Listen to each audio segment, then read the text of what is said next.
Hey, every pony. I'm back to finish up Trixie's tale. Well, let me see. Is it finished? Let me see. I haven't even finished. Yeah, I think it's about over. Um, yeah, we're gonna finish this story. This is actually a really short story. It's practically over.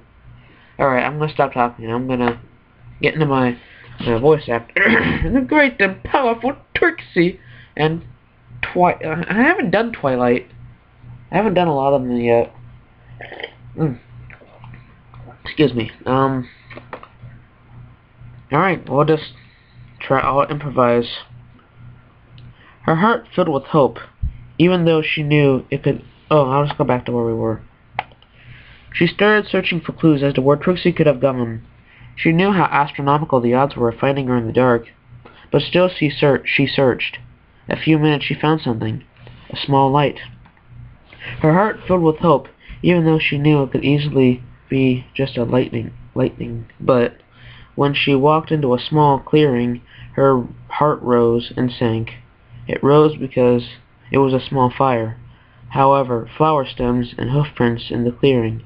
It sank because of what she saw.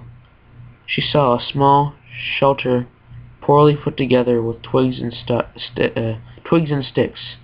It was barely big enough to cover half of a pony, and was exposed to the elements. Is this how she's been living? Twilight asked herself, her heart breaking with sorrow of what she saw.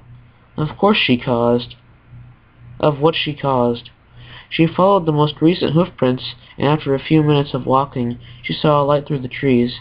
Before she reached the tree line, she heard crying. This hid behind a tree and peered out.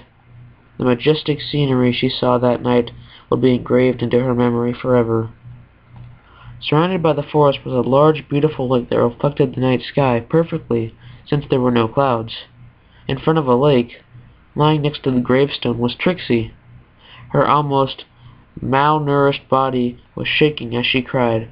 The moonlight seemed to reflect off of her hair, giving her almost a magical-like quality. She could see the tears rolling down her face and onto the ground, forming a small puddle. She decided to step out. Trixie couldn't hold it in any longer. Her shoulders shook as she sobbed. The more she thought about it, the more the sobs escalated and eventually turned into a full-blown crying. She collapsed in front of her mother's grave, not caring. She fell on her, hurt her knee, and she was crying, raking her frail frame. Suddenly she heard footsteps, and her head shot up. She turned it to see one of the ponies that she despised the most. "Twilight Sparkle," she hissed, venomous, obvious in her voice. It gave Trixie no small satisfaction to see her flinch in the cold, unforgiving stare that she had gave her. Twilight Sparkle resumed her journey towards her. Trixie herself flinched, and when she laid down to her, and their fur touched, she would have moved, but she was exhausted from the events of the day. No pony spoke for a while. No pony knew what to say. Then, "You ruined my life," said Trixie. Twilight Sparkle looked down and said, "I know. I'm very sorry. You'll never know how sorry I am. But I just wanted you to stop showing off. That's all." Trixie was enraged. "Showing off? I'm a showmare. That's what I'm supposed to do. Being a magician was all I had, you know." Her rage faded her into sadness as she finished in her voice that was filled with pain and anguish.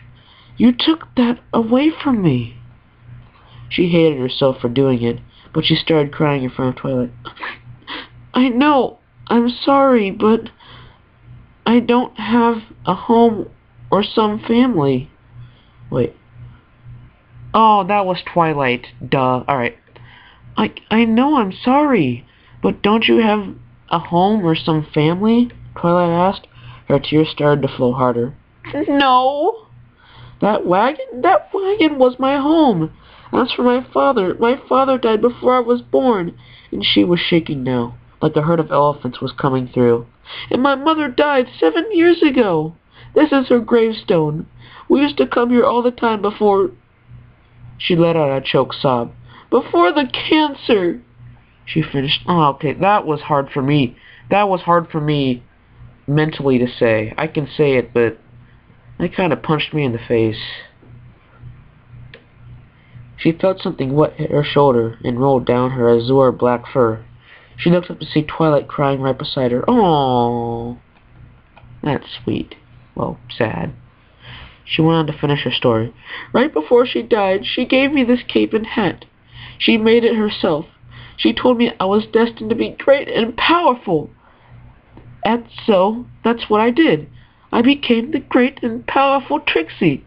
But now I'm not sure if I can go back to that life. I'm not sure if I even want to go back. She was unable to finish, only letting out choked sobs. She just told the biggest enemy her biggest secret. But then again, she just may be her savior. She had finally told some pony her sad history. Now she was awaiting judgment, that sat there, crying for what seemed like hours, but was really only a few minutes. Finally, Twilight gained courage to speak. I'm so sorry. I didn't know. That's horrible. Trixie just nodded her head slowly in acknowledgement of her. They stayed silent for a few more minutes until Twilight spoke again. I know it isn't much, but would you like to stay in the library? I could give you a job until you got back on your hooves. Maybe you could stay here in Ponyville. Trixie was so surprised by what she heard, she didn't respond. She was actually offering what she thought she was? Was it possible? A new life? When she finally did speak up, her voice was hoarse. Do you think they would accept me? Twilight did something unexpected. She smiled. Of course they will. It might take a while, but I'm sure they will, she said. Is it possible? Trixie wondered. Can I really atone for my sins? In that movement, she made a decision that would change her life forever. If there was a chance to redeem herself, she would take it. She slowly nodded. Okay, I'll try. Can you give me a moment, though? Twilight nodded and said, I'll be in the clearing where you've been staying. With that, she slowly got up and walked off. When she could no longer see Twilight through the vegetation, she herself got up. Well, Mom, I can finally let go. I'll be able to live the life I should have. We were right. I will become great and powerful. I love you. And with that parting statement, she walked into the forest towards her new life. Next to the gravestone, her cape was neatly folded on the ground, and her hat was on top of it. Just then the light breeze blew it through the clearing. Oh, okay. That was a sad story, but at the end, that was sweet. That makes me want to cry. That was really... I enjoyed that story.